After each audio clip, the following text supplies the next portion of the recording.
అందరికీ నమస్కారం. నేను శిరీష. ఈరోజు మనతో పాటు ఉన్నారు ప్రముఖ ఆధ్యాత్మికవేత్త, ఆస్ట్రోన్యూమరాలజిస్ట్ జయప్రద గారు. అమ్మతో మాట్లాడదాం. అమ్మ నమస్కారం. నమస్తే అమ్మా. శ్రీమాత్రే నమః.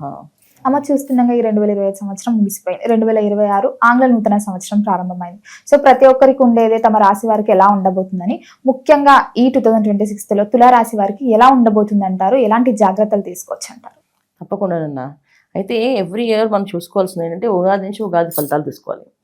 అయితే ఇప్పుడు ఉగాది ఫలితాలు ఎప్పుడు కూడా మనకి మంచో చెడో దాంట్లో తెలుస్తుంటుంది. చాలామంది ఏంటంటే పూర్వం జాతకం చెప్పుంచుకునే ముందే పొద్దున్నే పచ్చడి చేసి పెట్టేవాళ్ళు ఉగాది పచ్చడి. ఆ పచ్చడి నోట్లో వేసుకునే వాళ్ళకి తెలిసిపోయింది ఆ సంవత్సరం వాళ్ళకి ఎలా ఉంటుందో. నోట్లో వేయగానే తీపి వచ్చిందా సంవత్సరం అంతా తీయగా నడుస్తుందని అర్థం. నోట్లో వేయగానే చేదు వచ్చిందా ఆ సంవత్సరం కాస్త చేదుగా కనిపిస్తుంది. కొన్ని సంఘటనలు మనం చేదు అనుభవాలు ఉంటాయి. మనం భరించే శక్తి తెచ్చుకోవాలి మనం అనుకునేవాళ్ళు. తర్వాత పులుపు వచ్చిందా కొంత కష్టంగా ఉంటుంది, కష్టపడాలి కాస్త అని చెప్తాను. ఇవన్నీ కూడా అలా ఉండేవి. దాంతో ఈ ఉగాది ఈ ఫలితాలన్నీ కూడా ఏంటంటే ఏదో దేవాలయంలోని పుణ్యక్షేత్రాలు జరిగేవి కనుక అక్కడ వింటూ ఉంటే ఏమవుతుందంటే భగవంతుడి సన్నిధానం కదా. అప్పుడు ఏదైనా కష్టం ఇలా ఉంది ఈ సంవత్సరం ఈ రాశి వాళ్ళకి బాగాలేదంటే ఇలా భగవంతుడికి వెళ్ళి స్వామి ఇలా అంటున్నారు, నువ్వే చూసుకో అనుగ్రహించను అనేసి ఆ పంతులు గారు ఏం కాదండి మనోవాంఛ ఫల సిద్ధిరస్తు అని చెప్పేసి ఆయన దీవిస్తూ తీర్థం ఇస్తూ చెడకోపం పెడితే ఇంకా వాళ్ళు అనుకున్నవన్నీ నెరవేరుతానంటే అర్థం. ఎందుకంటే అక్కడ భగవంతుడు సాక్షిగా చెప్పేశారు కదా. అలా ఫలితాలు ఎప్పుడు కూడా మనకి మారే అవకాశం ఉంటుంది. అయితే ఇప్పుడు ఈ ఆంగ్ల సంవత్సరం ఈ ఫలితాలు అందరికీ ఏంటంటే జనవరి నుంచి డిసెంబర్ దాకా ఎలా ఉంది, ఇయర్ మారుతుంది కనుక మన లైఫ్ మారుతుందా అనే ఒక కుతూహలం అందరికీ ఉంది. దానివల్ల ఏంటంటే కొంతమంది తెలుసుకోవాలనుకుంటున్నారు, దానికి చెప్తాం. అయితే దీంట్లో మనం తెలుసుకోవాల్సిన విషయం ఏంటంటే ఇయర్ వైజ్గా మనం తెలుసుకోవాలి తప్ప ఉగాది నుంచి ఉగాది ఫలితాలు మనకి ఆదాయం వ్యయం ఇలాంటివి ఏం చెప్పుకోకుండా ఓన్లీ మనం ఈ సంవత్సర ఫలితాల్లో ఎలా ఉంటుంది, గ్రహస్థితి ఎలా ఉంటుంది వీళ్ళకి. అయితే తులారాశి వాళ్ళకి అతిచారం గురువు 10వ స్థానంలోకి వచ్చాడు. అందువల్ల ఏంటంటే కాసంత మిశ్రమ ఫలితాలు కనిపిస్తున్నాయి. ఇక్కడ వీళ్ళకి ఎవరి బాగా యోగిస్తున్నారు అంటే రాహు యోగించట్లేదు, కేతు యోగించట్లేదు. అంటే రాహు కేతు ఇద్దరు కూడా ఒకటే గ్రహం కింద మనం ఎప్పుడు కూడా వేసుకోవాలి. వాళ్ళిద్దరూ సపరేట్ ఫలితాలు ఇవ్వవు, ఒకే రకమైన ఫలితాలు ఇస్తారు. అందువల్ల రాహు యోగించట్లేదు, ఇక్కడ గురువు అని యోగించట్లేదు. శనేశ్వరు ఒకటి యోగిస్తారు. అది కూడా ఏంటి ఒక 50%. ముఖ్యంగా కొన్ని ప్రొఫెషన్స్ వాళ్ళకి కొన్ని రంగాల్లో పనిచేసే వాళ్ళకి మాత్రమే అనుకూలంగా ఉంది. మిగతా వాళ్ళకి కష్టకాలంగానే ఉంది.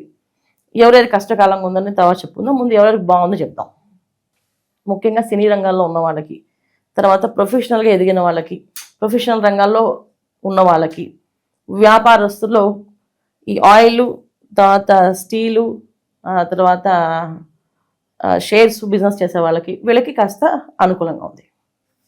మిగతా వాళ్ళకి కొంచెం కష్టంగానే ఉంటుంది. అంటే మామూలు చిన్న వ్యాపారాలు చేసే వాళ్ళకి వీళ్ళందరికీ కాస్త కష్టం అనేది కనిపిస్తుంది తులారాశి వాళ్ళకి. ఎందుకు అంటే దశమస్థానంలో గురువు వీళ్ళకి అతిచార యోగంలో ఉన్నారు కనుక ఏ పని జరిగినా అది అనుకూలంగా ఉండదు వీళ్ళకి, అది ప్రతికూలంగా మారుతుంది. ఏ పనైనా అది ఏదైనా తీసుకోండి. పర్సనల్గా మనం డివైడ్ చేసి చెప్పలేం, మీకు ఇది అని చెప్పలేం కదా. ఏదైనా తీసుకోండి. ఒక అమ్మాయి ఉంది, పొద్దున్న లేచి తను ఆఫీస్కి వెళ్ళాలి. సో ఆఫీస్లో వర్క్ తనకి ఎప్పుడు అనుకూలంగా ఉంటుంది. కానీ ఇప్పుడు గురువు అతిచారంలో ఉండడం వల్ల అన్ని పనులు ప్రతికూలంగా కనిపిస్తుంటాయి. పక్క వాళ్ళు లీవ్ పెట్టచ్చు, ఆ పనులకు తినేసేయాల్సి వస్తుంది, వర్క్ చేయాల్సి వస్తుంది. ఏదైనా మాట అంటే అది కోపంగా ఎదుటి వాళ్ళు తీసుకొని ఈమెని ఇంకా టార్గెట్ చేసే అవకాశం ఉంటుంది. చాలా వరకు ఇప్పుడు ఏంటంటే చిన్న విషయాలు కూడా మనం ట్రోల్ అవుతున్నాం కదా. అలాంటి సందర్భాల్లో ఉన్న వాళ్ళు ఎవరైనా సెలబ్రిటీస్ ఉంటే ఈ తులారాశిలో తొందరగా ట్రోల్ అయ్యే అవకాశాలు ఎక్కువగా కనిపిస్తుంటాయి. ఊరికి చిన్న విషయాలు కూడా వాళ్ళు బాగా ట్రోల్ చేసి వాళ్ళు బాగా ఇబ్బంది పెట్టి ఎందుకురా మాకు ఈ జీవితం అనే స్థాయి తీసుకెళ్ళిపోతుంది. ఇది తులారాశి వాళ్ళకి ఈ సంవత్సరంలో తీసుకోవాల్సిన జాగ్రత్తలు. వీళ్ళు గురువు మారే వరకు వీళ్ళు కాస్తంత ఇబ్బందులు కనిపిస్తున్నాయి. ఇక సంతాన విషయంలో కాస్తంత ఆటంకాలు, ఇబ్బందులు, వాళ్ళు చదువుకునే విషయంలో కానీ, విదేశాల్లో ఉన్న వాళ్ళకి కానీ, చిన్నపిల్లలతో చిన్నపిల్లలకు కానీ ఎవరికో ఒకరికి ఏదో ఒక ఇబ్బంది, ఒక సంతానం వల్ల ఏదో ఒక ప్రాబ్లం, రోజుకు ఒక విషయాన్ని వినాల్సి వస్తుంది. వాళ్ళు ఇవాళ బాగాలేదనో, ఇవాళ స్కూల్కి వెళ్ళలేదనో, ఇవాళ కాలేజీలో ఇలా ప్రాబ్లం అయిందనో, చిన్న ఇబ్బంది పడ్డారనో పిల్లలు, ఇది అప్పుడైతే బండి పోయిందనో, సెల్ ఫోన్ పోయిందనో, ఏదో ఒక ఇబ్బంది, సంతానం ఒక ఇబ్బంది వీళ్ళకి తులారాశి వాళ్ళకి ఈ సంవత్సరం కాస్త ఎక్కువగా ఉంది. కనుక సంతానం విషయంలో వీళ్ళు కొంచెం జాగ్రత్తగా ఉండడము చాలా చాలా ముఖ్యము. ఎందుకు వాళ్ళు ఏం చేస్తాం, ఎక్కడికి వెళ్తున్నారు ప్రతిదీ కనుక్కోవాలి. చిన్నపిల్లలు అంటే మన చేతుల్లో ఉంటుంది, వాళ్ళకి ఏదో మంచి చూసుకోగలుగుతాం. పెద్దవాళ్ళు మన చేతుల్లో ఉండగలక సంతాన విషయంలో వచ్చే ఇబ్బందుల నుంచి వీళ్ళు బయటపడాలి. ముందు దాన్ని జాగ్రత్తగా చూసుకోవాలి. ఇంకా వీళ్ళు సొంతగా చేసే ఏవైతే ఈ వ్యాపారాలు ఉన్నాయో, రోజు డబ్బులు తీసుకొని డబ్బులు ఇచ్చే వ్యాపారాలు అయితే ఉన్నాయో అవి చాలా కష్టంగా ఉంటే ఇచ్చిన డబ్బులు తిరిగి రావు. అందుకని అలాంటి వ్యాపారస్తులు కాస్త ఆలోచించి వ్యాపారం చేయండి. ఈ సంవత్సరం కాస్త పెద్ద పెద్ద మొత్తంలో అప్పులు ఇవ్వకుండా ఉంటే వీళ్ళు అనుకూలంగా మారే అవకాశం ఉంటుంది. అంటే వీళ్ళకి అన్ని అనుకూలంగా మారే అవకాశం ఉంటుంది. అమ్మ ముఖ్యంగా మరి విద్యార్థులకు ఎలా ఉండబోతుంది అంటారు ఈ ఇయర్ మొత్తం? విద్యార్థులకి బాగా బద్ధకాన్ని ఎక్కువ ఇస్తున్నారు మా. అంటే వీళ్ళు ఏ విషయమైనా సరే బద్దకించి ఆ టైం వచ్చినప్పుడు చదువుదాలి అనుకుంటారు. కొంతమంది ఓవర్ కాన్ఫిడెన్స్లో ఉంటారు. అంటే మాకు ఇవన్నీ వచ్చేసాయి, రేపు నేను ఎగ్జామ్ హాల్లో రాసేస్తాను. కానీ ఇక్కడ 10వ స్థానంలో ఎప్పుడైతే గురువు అధిచారంలో ఉన్నారో అక్కడ వీళ్ళు చదువుకున్న క్వశ్చన్స్ రావు, వేరే వస్తాయి. వేరే ఏదో అంటే 100% వీళ్ళకి తెలుసున్నాయి అవన్నీ వచ్చేస్తాయని అనుకున్న వాళ్ళకున్నా అక్కడ ఇబ్బంది పడే అవకాశం ఖచ్చితంగా ఉంది. అప్పుడు వాళ్ళు అక్కడ చాలా కష్టపడతారు. అలాగే విదేశాల్లో వెళ్దాం అనుకున్న వాళ్ళు వీసా వచ్చేస్తా అనుకున్న కూడా వీసా రిజెక్ట్ అయ్యి లాస్ట్ మూమెంట్లో కాదు అని చెప్పే అవకాశాలు కూడా ఎక్కువగా ఉన్నాయి. అందుకని ఏంటంటే తులారాశి వాళ్ళు ఈ సంవత్సరం అంతా ఏంటంటే చాలా జాగ్రత్తగా ఉండడం అనేది చాలా ముఖ్యం. ఏ విషయంలో అంటే ఏ పని చేసినా శుభశకునాలు చూసుకొని పనులు చేయడం.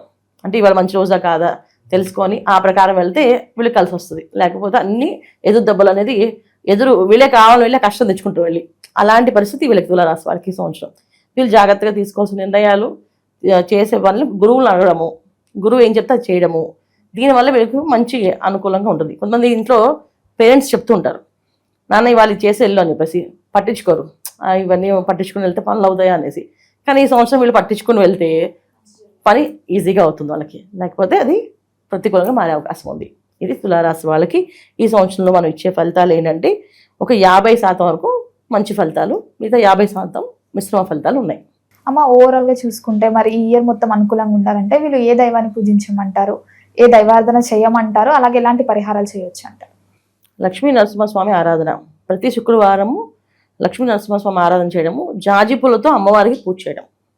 సో ప్రతి శుక్రవారం ఈ జాజి పూలతో వీళ్ళు పూజ చేయడం వల్ల వీళ్ళకి అన్ని అనుకూలంగా మారే అవకాశం ఎక్కువగా ఉంటుంది. లక్ష్మీ నరసింహస్వామి క్షేత్రాలు అహోబిలము అలా వెళ్ళి రావడం, దర్శనం చేసుకొని రావడం. అంటే నరసింహస్వామి క్షేత్రాలు ఏవైతే ఉన్నాయో అన్ని క్షేత్రాలకి సింహాచలం వెళ్ళొచ్చు, అహోబిలం వెళ్ళొచ్చు. ఇలాగా దగ్గర ఉన్న ఊళ్ళన్నీ కూడా ఒక నెలకు ఒకసారైనా వెళ్ళి స్వామివారి దర్శనం చేసుకుని రావడం. ముఖ్యంగా స్వాతి నక్షత్రం రోజు వెళ్ళి దర్శనం చేసుకుంటే వీళ్ళకి బాగా కలిసి వస్తుంది. ఈ విధంగా చేసుకుంటే తులారాశి వాళ్ళు ఈ సంవత్సరం అలా నెమ్మదిగా గట్టెక్కేస్తారు. అమ్మ ఓవరాల్గా 2026లో తులారాశి వారికి ఎలా ఉండబోతుంది, ఎలాంటి జాగ్రత్తలు తీసుకోవాలి, ఏ దైవాన్ని పూజించాలో తెలియజేసినందుకు ధన్యవాదాలు. నమస్తే మా శ్రీమాత్రే నమః.